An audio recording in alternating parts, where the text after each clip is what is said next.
Hey guys, it's Dani. Today I'm going to show you some projects that I think most of them we started this year, which I intend to end because some didn't go so well and some actually went pretty well, so I will stick to them. So here's an update on a few things such as the terrarium, the Rupicolous Laelias, new Coco Peat medium that I was trying. I know some of you are eagerly waiting for these updates, so don't forget to give this video a like if you end up enjoying it, and why not subscribe? I post 3 times a week. And with that said, let's just start with, I guess, the terrarium, because things were going so well and then all of a sudden they started going south.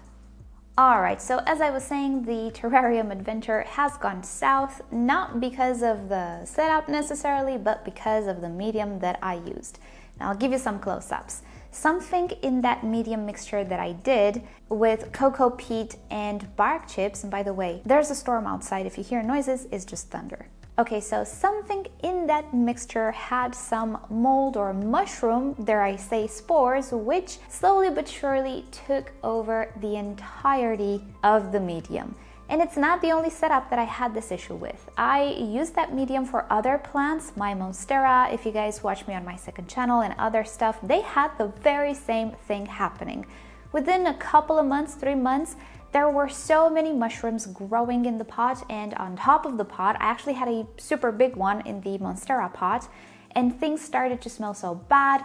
The mushrooms were yellow, they started to leach out this yellow color whenever I would water them. It was a whole mess. The only thing I can think of is that I actually stored the bag of bark somewhere on the terrace for a few months because I repotted everything and then I didn't need to use it for a while, so I stored it outside.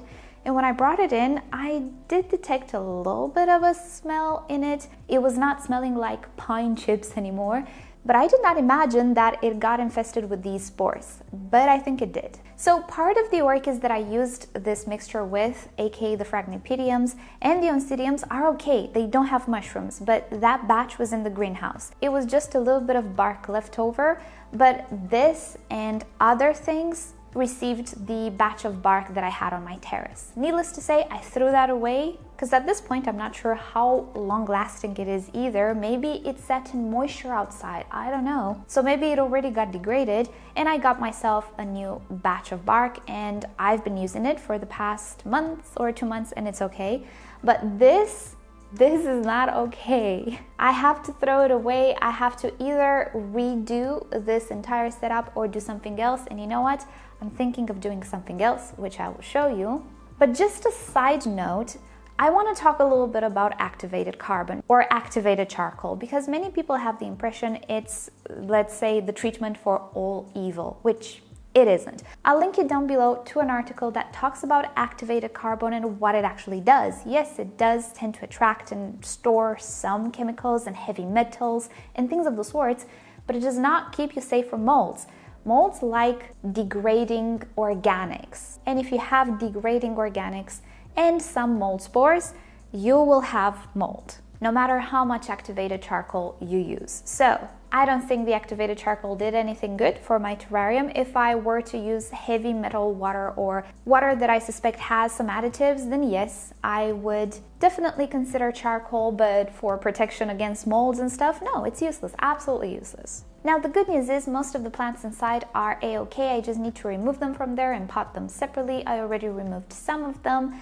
But to give you some ideas, the cucumber orchid did not enjoy it here. The tiny little cool grower did not enjoy it here. But as you can see, the dendrobium thrived in here. The other 2 plants in the back, the Restripia elegans, actually had issues from the beginning, so I'm not gonna blame it on the aquarium. And the Pleurophthalus tribuloides is doing still just great, but I need to remove it from here.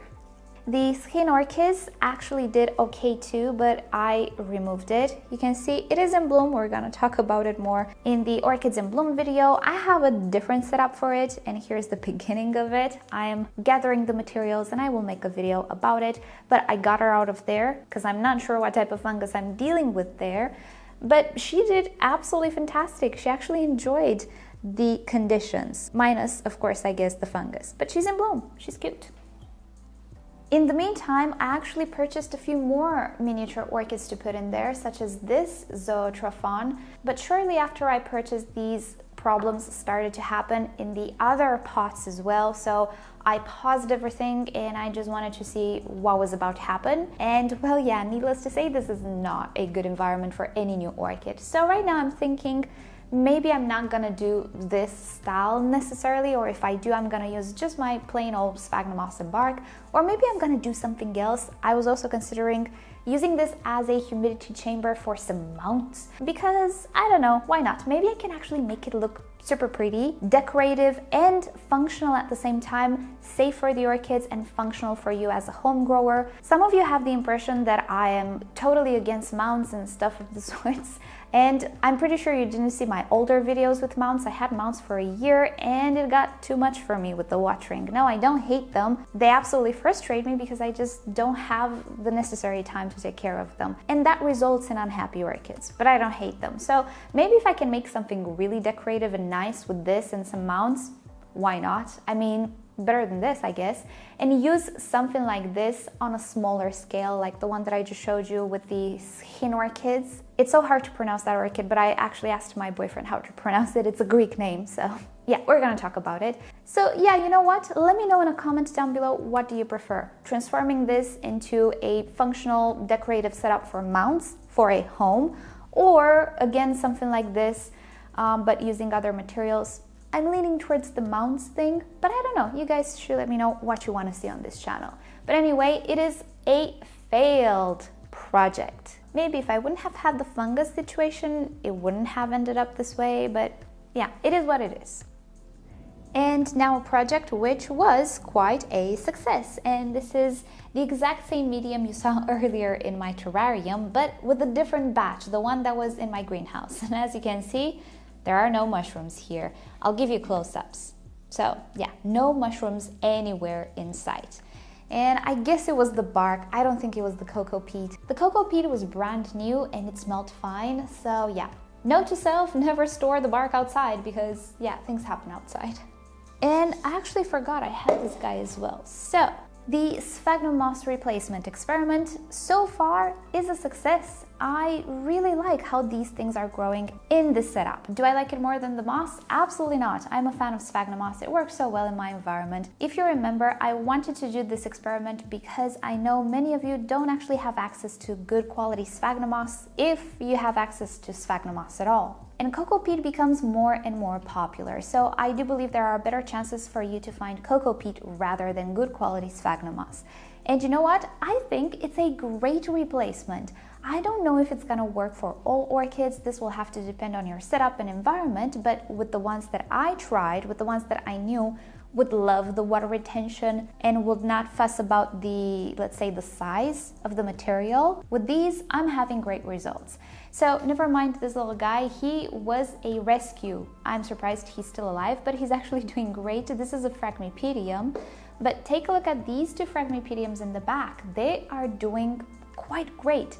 And if you know my channel, you know that I actually didn't have much success with Phragmipediums in the past. And not only that, I am quite happy with the Oncidium as well. This is the Sotoanum, which, poor guy, he has never had a great life. I have to say, Sotoanums, twinkles, everything, almost everything Sotoanum related, doesn't like my summers at all. It's like these guys prefer cooler temperatures. I think they do actually. But I really like how he grew in this setup. You can see the roots are growing nicely. The setup is not incredibly airy, but then again, I do have a warm climate pretty much all year round. So you always have to keep in mind that the mixture will have to depend on your environment and your particular situation. It doesn't necessarily need to look like this. It could be much airier than this. For me, this worked, and I managed to water it at the same time with the other orchids with sphagnum moss. So I got the mixture right.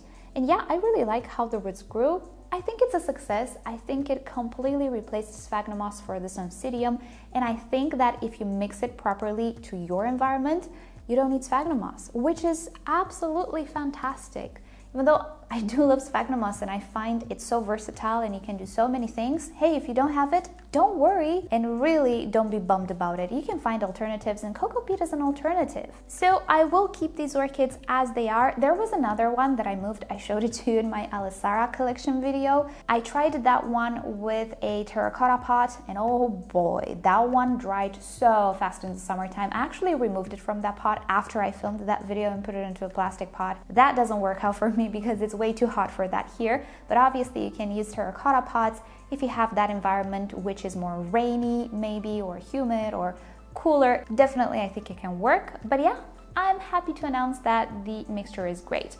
Oh, see, I forget things. This guy has activated charcoal and the other ones don't. And there's no difference. So again, I cannot say that the activated charcoal did anything. There's no reason to. I actually have reverse osmosis water. I combine it with tap water, but my tap water doesn't have additives other than chlorine and stuff. And since I do believe the batch of bark for these guys was the previous batch, not the one from outside, I don't even have molds, even if I don't have activated charcoal. So again, I wanted to make it a point because I always get comments saying that I should have used this and should have used that and it's the greatest thing the earth ever created. It's not. There's no such thing as a material or a technique that will 100% protect you against all of the possible ailments. There's always something that will protect you from something, and then something else that will protect you from something else, and sometimes there's nothing to protect you from other things other than good hygiene and don't store things outside. Duh, which, yeah, you know, I didn't think about it, but now I know.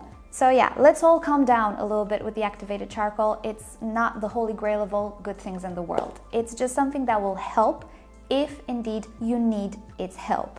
Plus, it's charcoal. It will not attract mold itself, but if it's surrounded by bark and stuff that degrade, the mold will just not sit on the charcoal. It will just sit on the bark piece next to it, as you've seen in the previous footage. Okay, let's just move on. I just wanted to make a point about the activated charcoal and hopefully it's gonna be the end of the story. Alright, next up, the project with the clay pots. And this is neither a fail, neither a win, it's a doesn't matter, pretty much. Closer to spring, I told you that I want to put my cooler growers in. Oh, hi! Oh, it's Joey! I don't know if she came by mistake or she is genuinely curious, so I'm just gonna entertain her. Joey is very, very shy. She usually doesn't really come to me, so thank you, baby. See, she's already spooked. Alright, so I told you that I want to put my cooler growing orchids in clay pots to keep their... Okay, that was short-lived. So I put the cooler growers in clay pots in the hopes that the root system staying cooler will actually promote better growth. And did it happen? No. They actually grew in the same way as the ones that were potted in plastic. Here we have the Dendrobium senile, which I love. Look how good he grew, but you know what? The clay pot had nothing to do with it in my opinion. I do believe he is an easy grower, which is so great because this is such a cute dendrobium. It's so fuzzy. It's such a tactile plant. I just wanna pet it. It's so fuzzy. It's like Joey. I'm so happy I purchased this orchid. If there's an orchid which you don't necessarily want for flowers and scent and stuff, get this one. It's so fun to own. And I think it's easy to grow in a home as well. Anyway, he did great. He needs a repot because as you can see, all of these new growths are actually cakeys. I need to remove them, pot them together with the mother plant. What was that accent? No one knows. So yeah, it didn't really matter. That's how I feel about it. I think it's gonna do equally well in plastic. Then this guy, I actually repotted him this morning because I had some time. He was in a clay pot. This is my Dendrobium moniliform, and I have another moniliform in the back. Both of them grew equally well. Clay pots are much more hassling for me due to the evaporation rate, so I just repotted this guy in plastic. Then the Moltoniopsises. This is the one that spent her summer in the clay pot. Looks okay-ish. And this is the one that spent her summer in plastic. Looks okay-ish.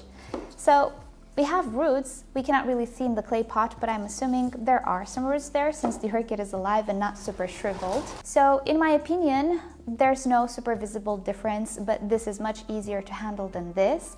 And here we have a loss. This is the Dendrobium Victoria Reginae. In my defense, the pseudobulbs started to shrivel and actually rot shortly after I purchased it. So I don't think it was my summer. I think it was something with the orchid. So with this one, I'm just gonna insert another coin. I'm gonna buy it again. But I'm gonna try to pot it in plastic directly. I don't know. I feel like the clay pots didn't actually do all that much. They didn't stay all that cool. I don't know what to say. So it's not a win, it's not a loss, it's just a meh, I guess. However, there are some orchids which I think visibly did better than in the other setups I had them in.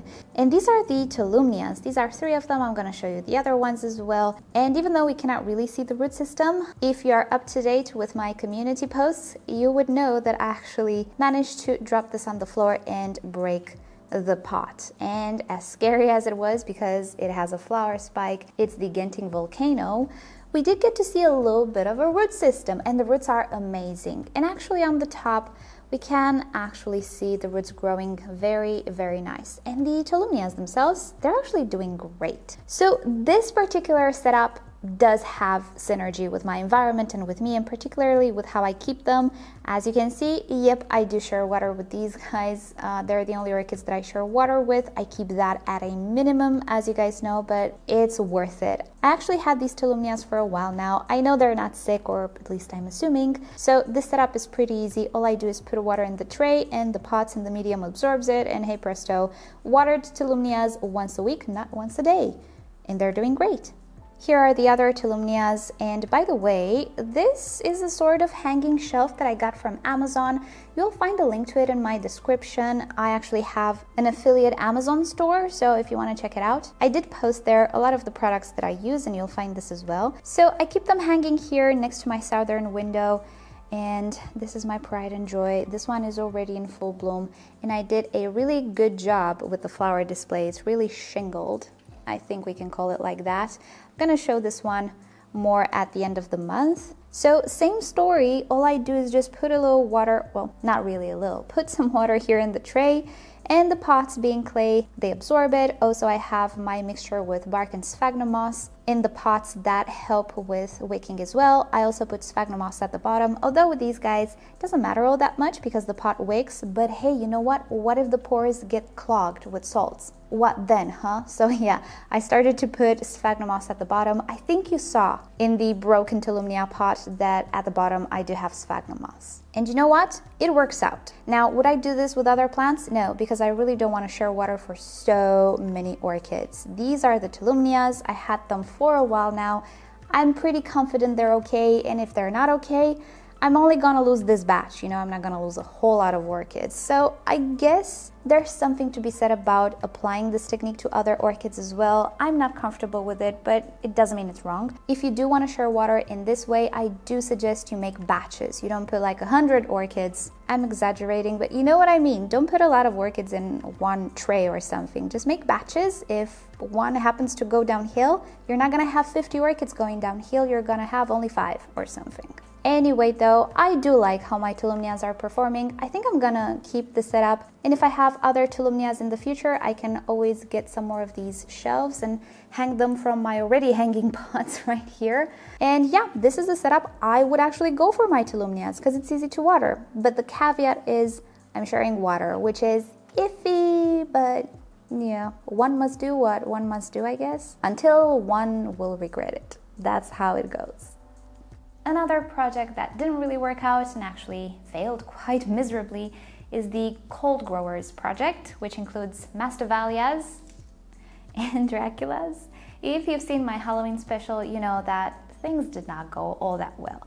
So yeah, all of my Masdevallias didn't make it through the summer, even with the clay pots, even with that whole place in the greenhouse that you guys saw, even with the humidifier. Nope, it's too hot. It's too hot, and too hot for too long. Actually, that's the main problem. And in the nighttime, it's too hot. So it's pretty clear to me that without at least cooling system more than my AC, which will cost quite a bit on the electricity bill, either it's a fridge, either it's a cooler of sorts, you know, without something like that, I cannot grow these guys. And the question is, do I want to do that?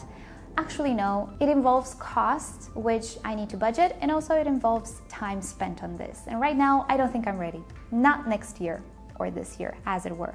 So to finalize the project, yes, the Masdevallias didn't make it. The Draculas, this one looks very sad. This one looks good. I don't know why. I'm not gonna say it looks brilliant, but it looks, I guess, decent. This is the Dracula Felix and this is the Velutina. So these guys I'm still going to keep and try to maintain a little cooler than usual. Maybe they're gonna survive, I don't know. But definitely I'm not gonna be purchasing any more of these because, yeah, they're not the orchids that I should keep. The orchids that I should keep are Cattleyas, but you cannot really only have Cattleyas, right? No cold growers for me, thank you, not now, maybe later, not now. And lastly, here are the Rupicolous Laelias. I am happy to say they are all doing spectacular. Now, I wanted to show you where I keep them because this is quite a special, let's say, type of light. I do have a video on it on my second channel, but I will link it to you down below. The LED panel that I use here is a super slim LED panel. I love it, I have to say. The only problem is it's a little red. It's very, very warm, which visually speaking, it's super nice to me. I really don't like cool colors, but for plant growth, I'm not sure if it's the best. I think I need a little bit more blue than that, so I did put some LED tubes, which are kitchen lights actually, and I've had them for quite a while. Just to see how things go, I will have to say that I did have some caladiums here for a while I had this set up in the home, and they grew very large leaves under that very thin LED panel without the kitchen lights. So we'll see how these guys do. But here's an update. All of them are doing super great. Some of them, as you know, were a little bit more set back than others, but all of them have put out wild root systems. Well, maybe not this one. Oh, this one too. She's okay. This is actually the one that grows the slowest. And the best performers are these guys in the back, which do have a really nice root system. This one grows like crazy. Look at that root system. The Flava, this one actually has a lot of sheets with something inside. I'm not sure if she's gonna bloom. Maybe they're just blank sheets. I'm gonna give you close-ups. So yeah, all that's left now is to see them in bloom. If I do manage to get some nice blooms out of them, I am seriously considering some more of these guys because they're just so easy to grow. I didn't have issues. I actually kept them in the plant room, grow room, greenhouse, whatever you want to call it. It's not a greenhouse. We just call it that way. It's an actual room, like your living room, only with plants. It doesn't have a TV or couches. So it grew great in these conditions. I didn't keep them outside.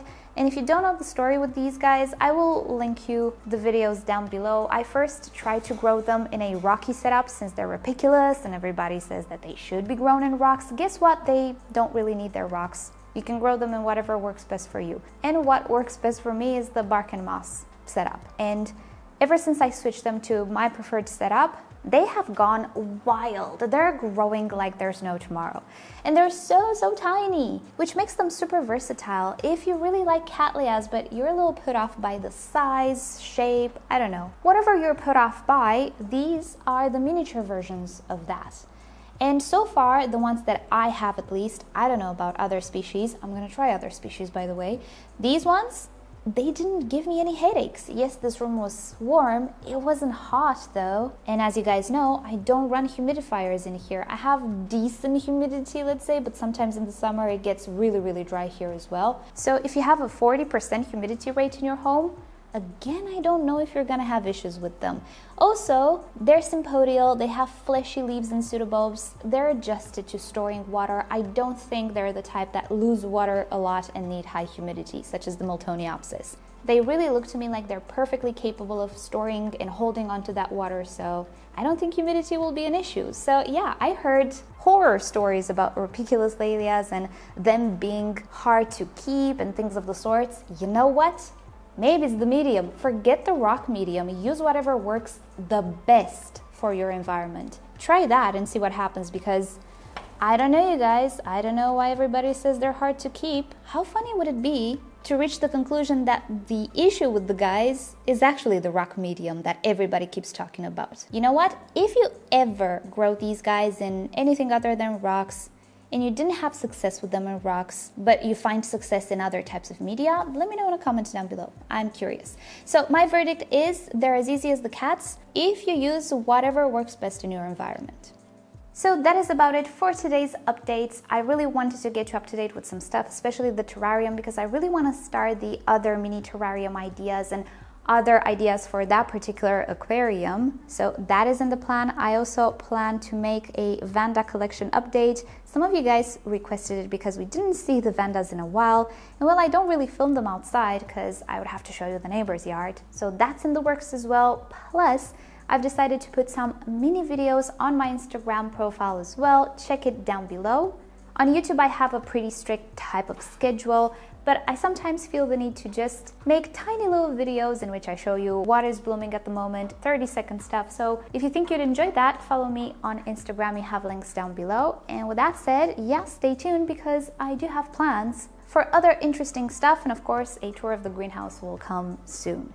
And with that said, thank you so much for watching. Hope you have a great day. Subscribe to my channel for more orchid videos, tutorials, experiments, updates, and other fun orchid subjects. If you wish to support the channel, do consider becoming a member or visit the merch store linked down below in the description. You can also follow me on Instagram and Facebook. It's always nice to stay in touch there as well. And I'll see you next time. Bye!